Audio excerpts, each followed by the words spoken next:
গণনার আগে অভিষেক বন্দ্যোপাধ্যায়ের এক গুচ্ছ নির্দেশিকা, কাউন্টিং সেন্টারে পৌঁছতে হবে আগের দিনে।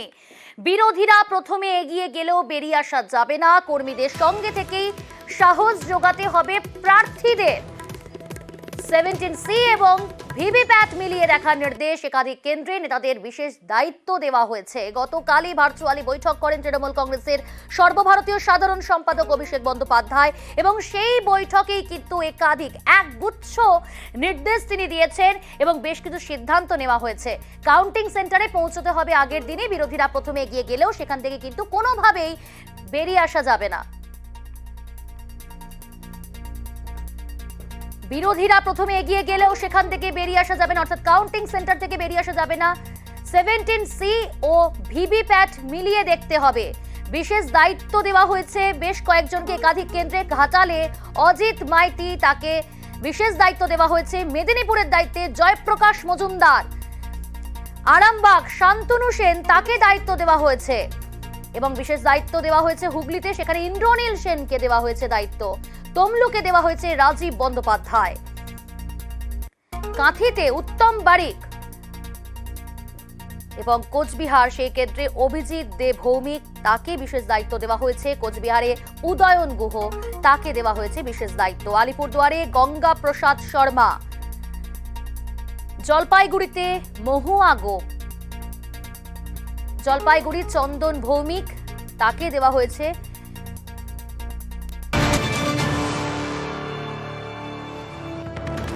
পয়লা জুন রাজ্যে সপ্তম দফা নির্বাচন শেষ হয়েছে, অর্থাৎ ভোট গ্রহণ প্রক্রিয়া শেষ। তারপর থেকে বিরোধীরা এই অভিযোগ তুলছিল যে একাধিক বুথে পুনর্নির্বাচন, এই দাবি তুলছিলেন এবং কমিশনকেও নালিশ জানিয়েছিলেন।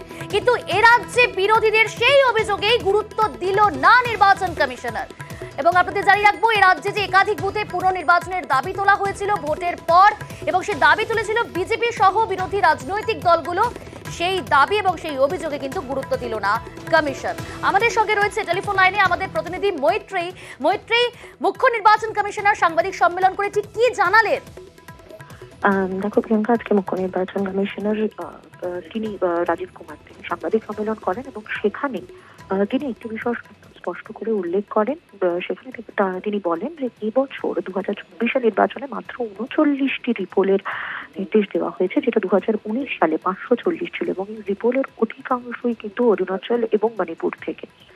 ফলে রাজ্যের বিরোধীদের তরফ থেকে যে একাধিক জায়গায় পুনর্নির্বাচনের যে আবেদন জানানো হয়েছিল বা যে অভিযোগ জানানো হয়েছিল, সেটা যে মান্যতা দেওয়া হলোই না আজকে জাতীয় নির্বাচন কমিশনের সাংবাদিক সম্মেলনে, সেটা কিন্তু স্পষ্ট।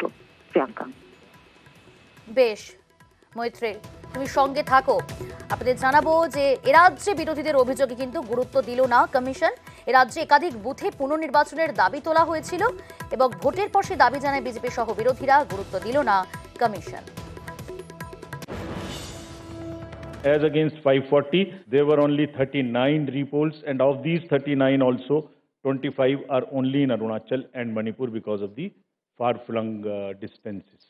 Just 14 repolls in rest of the countries, and in which 27 states have had no repolls. It has never happened like this. এবারই সবথেকে কম বুথে পুনর্নির্বাচন, 24-এর ভোটে নজিরবিহীন কম রিপোল। সাংবাদিক বৈঠকে জানালেন মুখ্য নির্বাচন কমিশনার রাজীব কুমার। আমরা দেখেছি পয়লা জুন সপ্তম দফায় নির্বাচন এবং 2024 লোকসভা নির্বাচন পর্ব শেষ হতেই বিজেপি সহ বিরোধী রাজনৈতিক দলগুলো একাধিক বুথে পুনর্নির্বাচনের দাবি তুলেছিলেন এবং নির্বাচন কমিশনে তারা চিঠি দিয়েছিলেন, নালিশ জানিয়েছিলেন। কোথাও বুথ জ্যামের অভিযোগ তুলেছেন, কোথাও সিসি ক্যামেরা কাজ করেনি এই অভিযোগ, কোথাও এজেন্টকে বের করে দেওয়া হয়েছে, নানা অভিযোগ তুলেছিলেন এবং কমিশনকে জানিয়েছিলেন। কিন্তু সেই সমস্ত অভিযোগে গুরুত্ব দিল না কমিশন। এ রাজ্যে প্রায় 450 বুথে পুনর্নির্বাচনের দাবি তুললেও সেই দাবি কিন্তু মানল না কমিশন। যদিও কমিশনের তরফ থেকে স্পষ্টতই আজকে সাংবাদিক সম্মেলন, সেখানে জানিয়ে দেওয়া হয়েছে এবারই সব থেকে কম বুথে পুনর্নির্বাচন, 24-এর ভোটে নজিরবিহীন কম রিপোর্ট। আরো একবার আপনাদের শোনাবো মুখ্য নির্বাচন কমিশনার রাজীব কুমার আজ সাংবাদিক সম্মেলন করে ঠিক কি বললেন।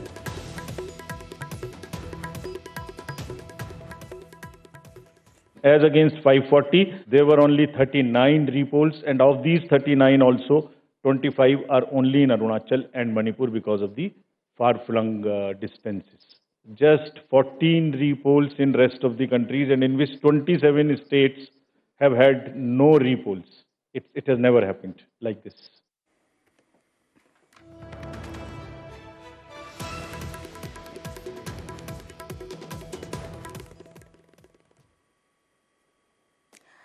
চব্বিশের ভোটে সব থেকে কম বুথে, মাত্র 2টি বুথে পুনর্নির্বাচন। আজ ফের ভোট হচ্ছে বাংলায়, সেই 2টি বুথ যেটা মথুরাপুর এবং বারাসাতের 2টি বুথেই ভোট গ্রহণ। মথুরাপুরের কাকদ্বীপ 26 নম্বর বুথে ভোট, অন্যদিকে বারাসাতের কদম্বগাছির 61 নম্বর বুথে ফের ভোট হচ্ছে। ওয়েবকাস্টিং এই বুথে গন্ডগোলের ছবি ধরা পড়ায় 2টি বুথে পুনর্নির্বাচনের সিদ্ধান্ত কমিশনের। মথুরাপুরে সেখানে 2টি বুথে ভোট হচ্ছে, অর্থাৎ ভোটের পরও ভোট। আমাদের সঙ্গে রয়েছে সরাসরি আমাদের প্রতিনিধি বিশ্বজিৎ হালদার। বিশ্বজিৎ, আবার ভোট হচ্ছে, অর্থাৎ পুনর্নির্বাচন হচ্ছে এই 2টি বুথে মথুরাপুরের। কি পরিস্থিতি, ভোটের লাইন আমরা দেখতে পাচ্ছি, কি পরিস্থিতি দেখা যাচ্ছে এই মুহূর্তে, কতটা শান্তিপূর্ণ নির্বাচন হচ্ছে?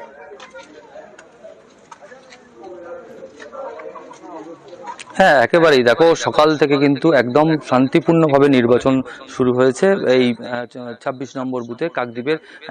যেটা সকালবেলা যেটা দেখা গেল, 8টা নাগাদ নির্বাচন শুরু হয়েছে। এই মুহূর্তে 1টা বেজে গিয়েছে। তোমাকে লাইনটা দেখাবো। একদম মহিলারা একদম লম্বা লাইন দাঁড়িয়ে রয়েছে। যেটা প্রশাসনের যেটা এই মুহূর্তে যেটা পরিসংখ্যান যেটা বলছে, 523টি ভোট আপাতত হয়ে গিয়েছে, অর্থাৎ প্রায় 50% ভোট পড়ে গিয়েছে। তার পাশাপাশি তোমার পুরুষদের লাইনটাও দেখাবো। দেখো, পুরুষরাও কিন্তু একভাবে সেই সকাল থেকে সবাই কিন্তু ধীরে ধীরে আসছেন এবং স্বাভাবিকভাবে ভোট দান করছেন এবং তারপরে ধীরে ধীরে যে যার এতে পৌঁছে যাচ্ছেন। 2টি দলের প্রার্থী, এক মথুরাপুর যে লোকসভা কেন্দ্রের তৃণমূল প্রার্থী বাপি হালদার এবং বিজেপি প্রার্থী অশোক পুরকাই, দুজনেই কিন্তু এই বুথে ভিজিট করেছেন। সবাই কিন্তু পুরো এলাকাটা ঘুরে দেখে গিয়েছেন। অভিযোগ, পাল্টা অভিযোগ রয়েছে। বিজেপির তরফ থেকে অভিযোগ করা হচ্ছে এই যে বুথটি 26 নম্বর বুথ, যে শ্রী চৈতন্য বিদ্যাপীঠ যেটা রয়েছে স্কুল, এই বুথে 1 তারিখ দেদারভাবে ছাপ্পা ভোট করা হয়েছে এবং রেগিং করা হয়েছে এবং সেই অভিযোগের ভিত্তিতে তারা নির্বাচন কমিশনের দ্বারস্থ হয় এবং তারপরে গতকাল সন্ধ্যা নাগাদ রিপোলিং করার একটা নির্দেশ আসে এবং তারপরই সকাল থেকে দেখা যাচ্ছে যে ভোট গ্রহণের জন্য যেটা ব্লক প্রশাসনের তরফ থেকে কিন্তু এখানে আধিকারিকদের পাঠায় এবং এই মুহূর্তে কিন্তু ভোট গ্রহণ চলছে একেবারে শান্তিপূর্ণ। তবে তৃণমূলের পক্ষ থেকে কিন্তু এই যে অভিযোগ যেটা বিজেপি তুলছে একেবারে কিন্তু অস্বীকার করেছে, যেটা তারা কিন্তু দাবি করছে যে স্বাভাবিকভাবেই ভোট হয়েছে। তোমার কাছ থেকে আগামী সময় আরো আপডেট নেব। এদিকে বারাসাতের কদম্বগাছি, সেখানেও কিন্তু পুনর্নির্বাচন হচ্ছে। উৎসবের মেজাজে এই এলাকার মানুষ ভোট দিয়েছিলেন, তারপরেও সেটা তাদের সহ্য হয়নি। মানুষকে আরও বিপদে ফেলতে হবে। এখানে কোনো পিসফুলি ভোট হয়েছে, কোনো রিপোর্ট নেই যে তেমন কিছু এখানে কোনো সমস্যা হয়েছে বা গণ্ডগোল হয়েছে কিছু। রাত্রে ঘোষণা আজকের ভোট, অনেক মানুষের পক্ষে সম্ভব নয় যে তারা এসে ভোট দেবে। সেই পোল সংখ্যা যদি কমানো যায়, ভোট সংখ্যা যদি কমানো যায়, তারই একটা চক্রান্ত মাত্র। 70টা বুথের জন্য আমরা জমা দিয়েছিলাম পেপারস, আমরা কমপ্লেন করেছিলাম। 10 থেকে 11টা কনফার্ম ছাপ্পা হচ্ছে, পরিষ্কার সিসিটিভি ফুটেজে দেখা গেছে। মাত্র 1টায় এখানে রিপোল হচ্ছে। প্রিসাইডিং অফিসার যিনি আছেন তার আই কার্ড নেই, যারা পোলিং পার্সোনাল আছে তাদের আই কার্ড নেই। নির্বাচন কমিশনে জানাবো। 1 জুন কোনো সমস্যা হয়নি, মানুষ নির্বিঘ্নে শান্তিতে ভোট দিয়েছে। ওদের অভিযোগ আমি নস্যাৎ করে দিয়ে বলছি, মানুষগুলোকে দ্বিতীয়বার আবার তুলে নিয়ে এসে নির্বাচন কমিশনকে ভোট করতে হচ্ছে। এটা বিরোধীদের এবং নির্বাচন কমিশনের যৌথ ষড়যন্ত্র। এবারেও ওদের বুমেরাং হয়ে যাবে। অ্যাকচুয়ালি দু জায়গায় ডিস্টার্ব হয়েছিল। ভোটের দিন শান্তি শৃঙ্খলাভাবে ভোট হয়েছে। বিরোধী হিসেবে তো আমি কমপ্লেন করিনি, কেউ কমপ্লেন করতে পারে নির্বাচন কমিশনের কাছে। না, এটা ঠিক আইন কাজ হয়েছে। কাউকে কেউ ধমকি বা কেউ মেরেছে বা আমার আইএসএফের ছেলেরা ভালোভাবে ভোট দিয়েছে। আমার আইএসএফ রেজেনও বসেছে আজকের সমেত বা ওই দিনও বসেছিল, তারাও কোনো কমপ্লেন দেখায়নি। এদিকে ফের ভোট বারাসাতের কদম্বগাছি, সেখানে একটি বুথে ওয়েবকাস্টিং এর বুথে গন্ডগোলের ছবি ধরা পড়াতেই বারাসাতের কদম্বগাছি সেই বুথে পুনর্নির্বাচনের সিদ্ধান্ত কমিশনের। সমস্যা গ্রামে একটু ঝামেলা হয়েছিল, তার জন্য আজকে দিতে হয়েছে। হ্যাঁ, ভোট দুবার ভোট দিতে হচ্ছে, কোনো সমস্যা হচ্ছে? কোনো সমস্যা নেই, হয়েছে, দিতে হবে। গন্ডগোল বলতে কিছুই হয়নি, মারপিট তো আমরা তো দেখিনি এই ভোটটা। তারপরেও রিপোর্ট রিপোর্ট হবে, দুবার আবার দিতে হলো কাজ বন্ধ করে। না কোনো ভয় নেই। হ্যাঁ ভোট দিয়েছি। আজকে আবার এসছে। হ্যাঁ ভোট দিয়েছি। 1 জুন একেবারে এই বারাসাত কদমগাছি গ্রাম পঞ্চায়েতের একেবারে 61 নম্বর বুথে এখানে ভোট ছিল এবং ভোট শান্তিপূর্ণভাবেই হচ্ছিল এমনটা অভিযোগ বিভিন্ন ভোটারদের। কিন্তু পরবর্তীকালে তারা জানতে পারে এখানে আবার রিপোল হবে, ফলে আজকে সেই রিপোল সকাল থেকেই কিন্তু দেখা যাচ্ছে তেমন কিন্তু ভোটারদের সেই উৎসাহ, অর্থাৎ 1 জুন যেভাবে উৎসাহ ছিল, প্রচুর মানুষের লম্বা লাইন ছিল, সেই ধরনের লাইন কিন্তু এখানে তেমনভাবে দেখা যাচ্ছে না। এবং ভোটারদেরকে উৎসাহ করতে গ্রামের মধ্যে রুটমার্চ করছে, ভয় ভীতি দূর করার জন্য রুটমার্চ করছে এবং এই মুহূর্তে কেন্দ্রীয় বাহিনীর জওয়ান, রাজ্য পুলিশ তারাও কিন্তু পুরো আঁটোসাঁটো নিরাপত্তার মধ্যে দিয়ে ভোট প্রক্রিয়া চলছে। কিন্তু যাদের জন্য এত ব্যবস্থা, রিপোল করা হলো, কিন্তু সেই ভোটারদেরই কিন্তু এখনো পর্যন্ত তেমনভাবে সাড়া মিলছে না। ফলে মোটের উপরে শান্তিপূর্ণভাবেই, পুরোপুরি শান্তিপূর্ণভাবেই ভোট প্রক্রিয়া চালু হয়েছে। তেমন কোনো গন্ডগোলের ছবি এখনো পর্যন্ত ধরা পড়েনি এই কদমগাছি 61 নম্বর বুথ এলাকায়। কদমগাছি থেকে গোপাল ওঝার সঙ্গে জিয়াউল আলাম, নিউজ 18 বাংলা।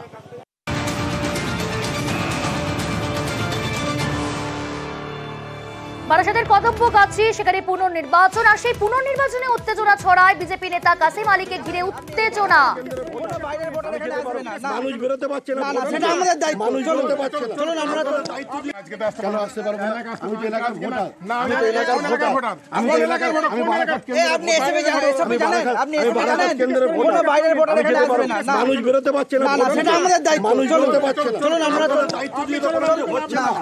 আপনার দায়িত্ব দিয়ে আপনাদের দায়িত্ব দিয়ে কোনো কিছু হচ্ছে না, আপনাদের দায়িত্ব দিয়ে কোনো কিছু হচ্ছে না, আপনাদের দায়িত্ব দিয়ে কোনো কিছু হচ্ছে না।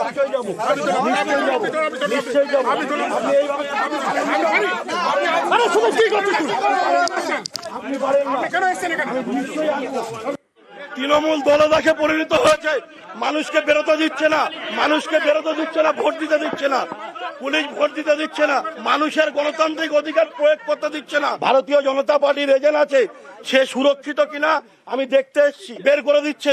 পাড়ায় মহিলারা আতঙ্কিত, ভয় পেয়েছে, পুলিশ অভিযোগ করেছে ভোট দিতে আসতে পারছে না, পুলিশের ভয়তে পুলিশ আটকাচ্ছে ভোট, পুলিশ নিষ্ক্রিয়। এই বুথে কেন্দ্রীয় বাহিনীকে অপারেট করছে পুলিশ, কেন্দ্রীয় বাহিনীও নিষ্ক্রিয়। আমাদের সঙ্গে রয়েছে আমাদের প্রতিনিধি জিয়াউল। জিয়াউল, পুনর্নির্বাচন রিপোলেও বিজেপি নেতাকে ঘিরে উত্তেজনা, এই উত্তেজনা পরিস্থিতি হওয়ার কারণটা কি? সকাল থেকেই শান্তিপূর্ণভাবে ভোট হচ্ছিল, কিন্তু ভোটারদের তেমন ভাবে সাড়া নেই, অর্থাৎ ভোট দিতে যে উৎসাহ প্রথম 1 জুন দেখা গেছিল তেমন কিন্তু সেইভাবে সাড়া দেখা যাচ্ছে না। তারপরেই প্রায় ঘন্টা চারেক ভোট হবার পরে সেখানে আসে বিজেপি নেতা কাসেম আলী এবং তিনি যেটা অভিযোগ করছিলেন যে এখানে ভোটারদেরকে ভোটারদেরকে ভোট পর্যন্ত আসতে দিচ্ছে না শাসক দলের গুন্ডা বাহিনী। ফলে সেই খবর পেয়ে তিনি গ্রামে ঢোকেন এবং গ্রামবাসীদেরকে বলছিলেন যে আপনারা চলুন ভোট দিতে।